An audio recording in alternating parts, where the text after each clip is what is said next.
Mirëmbrëma të nderuar zonja dhe zotrinj, do të jemi së bashku në edicionin qendror të lajmeve këtu në ekranin e kanalit 7, ndër të tjera do të ndiqni. Kryeministri Rama deklaron se Shqipëria do të mbyllë të gjithë kapitujt e negociatave brenda vitit tjetër, hedh poshtë akuzat për rritjen e korrupsionit. Berisha kërkon përgjysmimin e taksave të naftës për të zgjidhur krizën e çmimeve, akuzon qeverinë Rama dhe për bllokimin e negociatave të antarësimit. Policia e Vlorës shpall në kërkim 3 persona për vrasjen e një 63 vjeçari, ata e dhunuan me grushte e sende të forta pas debatit që nisi në rrjetet sociale. Vjosa Osmani mbyll mandatin si president e Kosovës dhe ja dorëzon detyrën kryetares së kuvendit, tashmë i takon parlamentit të zgjedhë kreun e ri të shtetit. Konkurrenti i parë i Ferma VIP 3 që largohet me votat e publikut është Xhesi Loci, ndërkohë në garë hyjnë 2 fermer të rinj, Anada Nikolari dhe Ilir Shaqiri.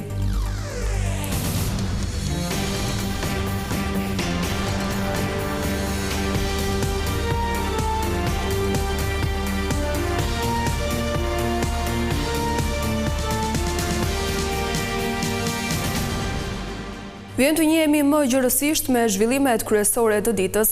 Shqipëria do të mbyllë plotësisht 33 kapitujt e negociatave brenda vitit tjetër. Deklarata është bërë nga kryeministri Rama, i cili tha se qeveria është angazhuar plotësisht në përmbushjen e kritereve të antarësimit. Rama hodhi poshtë dhe akuzat për korrupsionin, duke thënë se ato i përgënjeshtron rritja ekonomike. Kryeministri Rama shfrytzoi një takim me socialistët e rrethinave të Tiranës nga dajtin Petrel për të sqaruar procesin e antarësimit të Shqipërisë në Bashkimin Evropian. Rama përsëriti premtimin se brenda vitit të ardhshëm vendi ynë do të mbyllë negociatat për 33 kapituj. Ne vazhdojmë punën tonë, kemi detyrat sipas kalendarit që kemi dakordsuar dhe na e kanë vënë ata përpara kalendarit, nuk e kemi vënë ne, se ne s'vëm dot kalendar. Ata na e kanë vënë përpara, na kanë thënë po i bët 1, 2, 3, 5, 200, 300 se janë më shumë se 4.000 ato që duhet bërë. Deri në fund 2027 ne do mbyllim negociatat. Rama skicoi Bashkimin Evropian si një ndërtesë me 2 kate. Në katin e parë është Komisioni Evropian e në katin e dytë janë vendet anëtare, ku çdo vendim merret me unanimitet. Por ajo që është ndryshe sot është që të gjitha vendet në katë dytë thonë duam ta marrim Shqipërinë në BE. Dhe të gjitha rastet kur letrat kanë shku nga kati i parë në katë dytë, ata kanë thënë okay. Prandaj ne kemi hap gjithë kapitujt e negociatave për 11 muaj. Asnjë vend nuk e ka bërë këtë më parë. Kryeministri Rama shfrytzoi takimin me socialistët për të përgjigjur të gjithë atyre që akuzojnë për korrupsion qeverisjen e tij. Dhe nuk mund të çohet askush që thotë me plot gojën është rrit korrupsioni dhe s'ka qenë kur korrupsioni siç është sot, sepse kjo është një gënjeshtër shumë e madhe. Se po t'ishte rrit korrupsioni nuk rritej ekonomia. Po t'ishte rrit korrupsioni nuk rriteshin pagat dhe pensionet. Gjatë këtij takimi, kryesocialisti Rama u bëri apel anëtarëve të PS-s të nisin riorganizimin për të qenë gati për betejën elektorale për 61 bashkitë e vendit që do të mbahet pas një viti. Bazën përfitore në zgjedhjet e tashme. Sali Berisha tha se qeveria duhet ta zgjidhë krizën e naftës duke përgjysmuar taksat. Ai tha se shqiptarët paguajnë sot më shumë detyrime ndaj shtetit sa askush në Europë. Berisha foli edhe për integrimin që sipas tij është bllokuar për shkak se Rama mbron korrupsionin. Sot kur një litër naftë kushton 224 lekë, kryetari i Partisë Demokratike Sali Berisha kërkoi përgjysmimin e taksave, si vetmja rrugë për të mbrojtur qytetarët nga pasojat e luftës në lindjen e mesme. Berisha shfrytzoi një bashkëbisedim në rrjetet sociale për të vënë në dukje se masa që ka marrë qeveria nuk e zgjidhin problematikën, duke i cilësuar ato që sharake. Është emergjente përgjysmimi i taksave me specialistët më të mirë të fushës gjatë këtyre 3 javëve.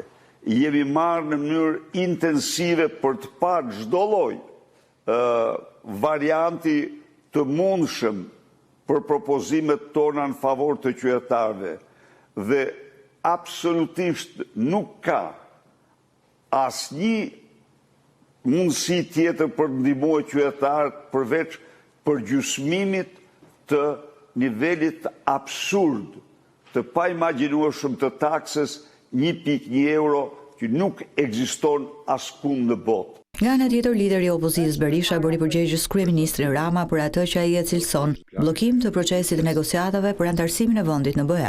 Këtë ditë në Bruksel nuk ishin më 3 apo 4 vende që kundërshtonin miratimin e raportit të vlerësimit të standardeve dhe shtetit ligjor në Shqipëri. Por ato u bën 9 vende që e kundërshtuan me shumë argumente dhe shumë çështje votimin e këtij raporti. Sipas Berishës, bllokimi i integrimit ka ardhur për shkak të sjelljes së qeverisë ndaj SPAK-ut në rastin e kërkesës për arrestimin e Belinda Ballukut. Nuk mund të kapërdihet. Ju garantoj se herën tjetër do t'jenë 13. Pse do t'jenë 13? Sa po të marrin vesh të vërtetën Balluku. E vërteta e dosjes Balluku dhe Akshi janë bërë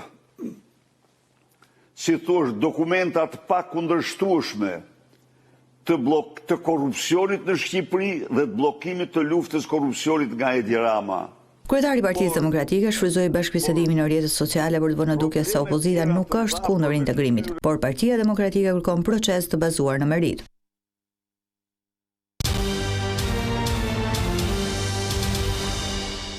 Një ngjarje tragjike ka ndodhur në malin e Kamenicës në qarkun e Korçës pranë kufirit me Greqinë. 2 shtetas të huaj janë gjetur të pajet në një zonë të pyllëzuar. Sipas informacioneve paraprake, bëhet fjalë për 2 të rinj, rreth moshës 20-22 vjeç, të dyshuar si emigrant të paligjshëm nga Afrika. Nga këshyrja e parë kryer në vendngjarje nuk janë konstatuar shenja dhune në trupat e viktimave. Megjithatë, autoritetet presin rezultatet e ekspertizës mjekoligjore për të përcaktuar shkakun e saktë të vdekjes.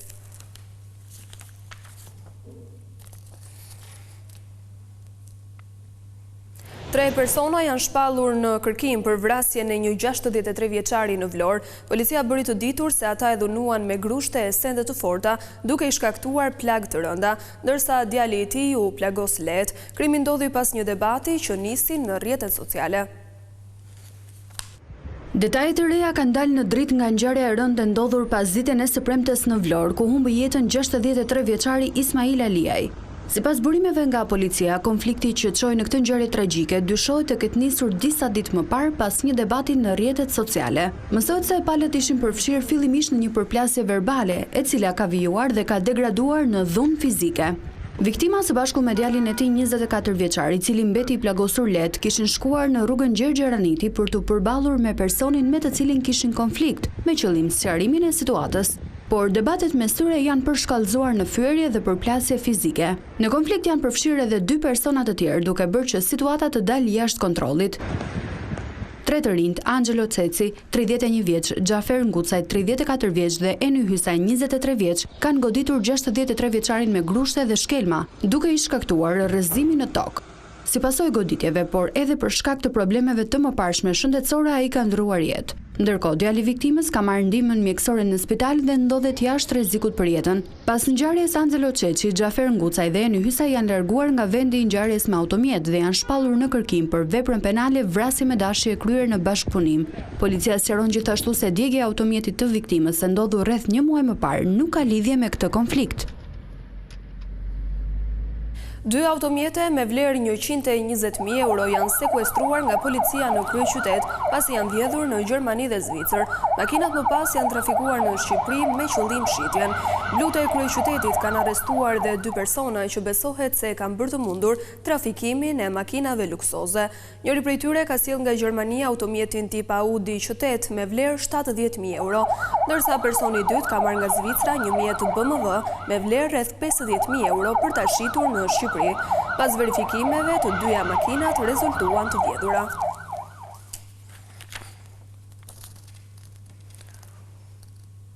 Dy hajdut janë arrestuar në Tiranë pasi kishin grabitur një kasafort me sende të çmuara dhe shumë parash.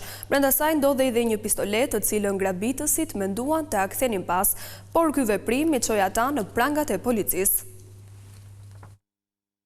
Andi Hasani dhe Agron Goxha i konsiderohen 2 hajdut profesionist, por për shkak të një gabimi që bën, duke u kthyer në banesën që kishin grabitur, ranë në grackën e policisë. Në këto pamjet e kamerave të sigurisë janë pikërisht dy hajdutet serial Hasani dhe Goxhaj që grabisin një banesë në afërsitë e zonës së porcelanit, brenda të cilës more një kasafort që kishte brenda shumë aparash, bizhuteri, por dhe një pistolet që pronari banesës e mante me leje. Dy autorët e kanë vëzhguar fillimisht pronarin e banesës dhe sapo janë siguruar që ky i fundit ishte larguar, janë futur brenda duke marrë kasafortën. Banesa është hapur përmes një çelësi të punuar nga 48 vjeçari Goxhaj, i cili ishte profesionist në klonimin e çelësave. Por pasi kanë hapur kasafortën, hajdutet kanë parë brenda një pistolet dhe janë trembur duke menduar se pronari mund të ishte oficer policie. Ata kanë vendosur që të kthejnë kasafortën me pistoletën brenda, por jo shumat e parave dhe bizhuterit. Sapo janë afruar shtëpisë, ato kanë parë policin që ishte thirrur nga pronari dhe kanë tentuar të largohen me vrap, por janë arrestuar nga efektivet e komisariatit numër 4. Policia sekuestroi kasafortën, sende me vlerë, 2 automjete dhe një motomjet me vlerë rreth 30.000 euro. Policia pasi kontrolloi banesën e Agron Goxhaj, zbuloi një ambient të përshtatur për të modifikuar çelësa të ndryshëm. Goxhaj rezulton me precedent penal i arrestuar më parë për plagosje në Shkodër. Andi Hasani dhe Agron Goxhaj dyshohet se janë autor të grabitjeve të tjera që kanë ndodhur gjatë kohëve të fundit në Tiranë dhe në Durrës, ngjarje që po verifikohen nga policia. Udhëheqësi i katolikëve shqiptar Arjan Doda i uroi besimtarët me rastin e festës së Pashkëve. Në mesazhin e tij ai foli për simbolikën e fortë të ringjalljes e po ashtu tha se shoqëria shqiptare ka më shumë nevojë për njerëz të ndershëm. Në vigjilje të Pashkës Katolike, Imzot Arjan Dodaj, arqipeshkvi i Arqidioqezës Metropolitane Tiranë-Durrës, përcolli një mesazh urimi për të gjithë besimtarët dhe familjet e tyre. Kleriku i lartë u bëri thirrje besimtarëve që të mos dorëzohen përballë vështirësive të jetës. Të ndihmi largimit nga vendi, sidomos i të rive dhe i shumë familjeve, si një eksod që nuk rresht kurrë, ose të ndihmi i një llapie e heshtur e ndërgjegjes kolektive në vend të një reagimi shoqëror. Vendi ynë nuk duhet të presë që e drejta apo e ardhmja do të na vijë nga jashtë. Sot është thelbësore të mos dorëzohemi përballë së keqes, por të mbjellim shpresë konkrete. Shqipëria ka nevojë për burra dhe gra të ndershëm, që e duan këtë tokë dhe popullin e saj jo me fjalë, por me jetë të jetuara këtu. Dodaj u ndal edhe tek fenomeni i korrupsionit, që sipas tij duhet luftuar si nga shoqëria, ashtu edhe nga institucionet përkatëse. Akoma më shumë është për ata që mbajnë përgjegjësi politike, ekonomike dhe shoqërore, që të shohin me largpamësi dhe përgjegjësi të ardhmen e vendit, pasi ata janë të parët që nga ky vend kanë pasur shumë nga të mirat me të cilat gëzohen apo krenohen. Ndërkohë, besimtarët katolik në disa rrethe ju drejtuan kishave në orët e mëngjesit me shportat e ushqimeve në duar për të marrë bekimin. Në Shkodër, arqipeshkvi Giovanni Peragine bëri thirrje për paqe, shpresë dhe reflektim në jetën e përditshme. Jetojmë një kohë kur bota duket gjithnjë më e përqarë nga konflikte, tensione dhe dhuna që rrezikojnë të na çojnë drejt një pikë pakthim brenda kësaj jete konkrete, të përbërë nga drita dhe dobësi, tingëllon fuqishëm thirrjen e Pashkës. Paqja me ju. Festës i ka paraprir e premtja e madhe përmes ritualit tradicional të udhës së kryqit. Pashkët janë një nga ngjarjet më të rëndësishme të besimit të krishterë. Ajo shënon ringjalljen e Jezu Krishtit 3 ditë pas kryqëzimit të tij.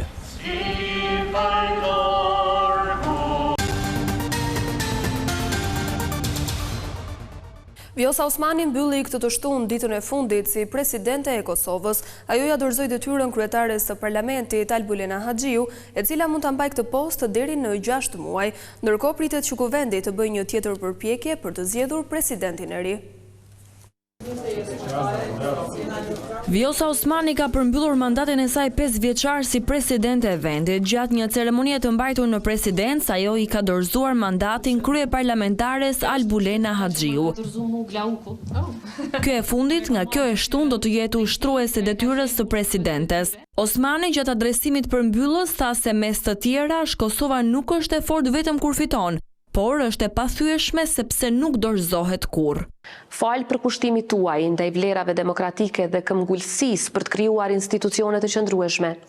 Unë kam pasur këtë nder dhe përgjegjësinë madhore që të sigurohem se vullneti juaj e zëri juaj do të përfaqësohen denjësisht ndaj jush, ndaj parimeve të shtetit, ndaj vlerave tona të përbashkëta, kombëtare e demokratike. Besnikri vetëm e vetëm ndaj Republikës së Kosovës, sovranitetit të saj, pavarësisë së saj e paprekshmërisë së kufive të saj. Albulina Haxhiu e mori pozitën e ushtruese së detyrës si presidente për shkak se kuvendi dështoi ta zgjidhte në kohë një kryetar të ri shteti dhe se Osmani nuk e gëzoi mbështetjen e ligjvënësve për një mandat të dytë. Kuvendi ka afat deri më 28 prill për të zgjedhur presidentin e ri. Afati u caktua nga gjykata kushtetuese me një vendim të javës së shkuar, duke shpallur të pavlefshëm një dekret të Osmanit për të shpërndar kuvendin.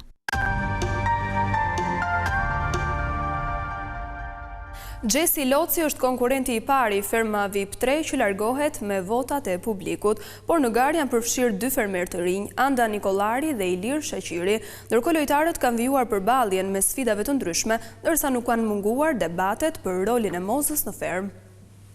Mirëmbrëma të gjithëve, mirë se vini tek ferma VIP. Ferma VIP në natën e 3 Prime përcolli përmes ekranit të Vision Plus gjithë magjinë e një formati të pakrahasueshëm. Diskutimet dinamike, eliminimet, hyrjet e reja, historitë emocionuese, por edhe surprizat nuk munguan në këtë mbrëmje të gjatë. Publiku ka vendosur. Gjesi Loci ishte i eliminuari i pari këtij edicioni të tretë, i cili pas një përballje me DJ Fairfax në bazë të votave të publikut u largua nga ferma VIP. Gjesi. Një nga sfidat më interesante ishte ajo e 100 fakteve mbi bujqësinë dhe blegtorin e dhënë nga Agai. Sfidë nga e cila doli fitues grupi i Mimozës, duke siguruar një javë imune në fermë. Fitues është shpallur grupi i Mozës. Urime! Urime! Ndërkohë grupi i Romirit si humbës i sfidës u përball me një disavantazh. Ata nisën një zinxhir shpëtimi që filloi me Romirin si lider. Romir, kë zgjedh të shpëtosh? Olën. Në mbyllje të zinxhirit, Akili, Indri, Rafaela dhe Gresa mbetën 4 të fundit duke shkuar kështu në nominim. Publiku do të vendosë se cili prej tyre do të shpëtojë. Në këto qaste, unë do të hap zyrtarisht televotimin se cilin doni të shpëtoni.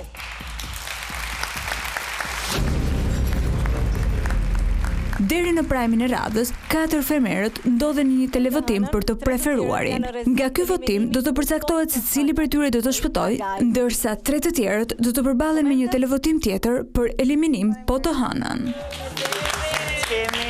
Mbrëmja vijoi me surprizat të tjera, përfshirë 2 hyrje të reja që befasuan si konkurrentët ashtu edhe publikun.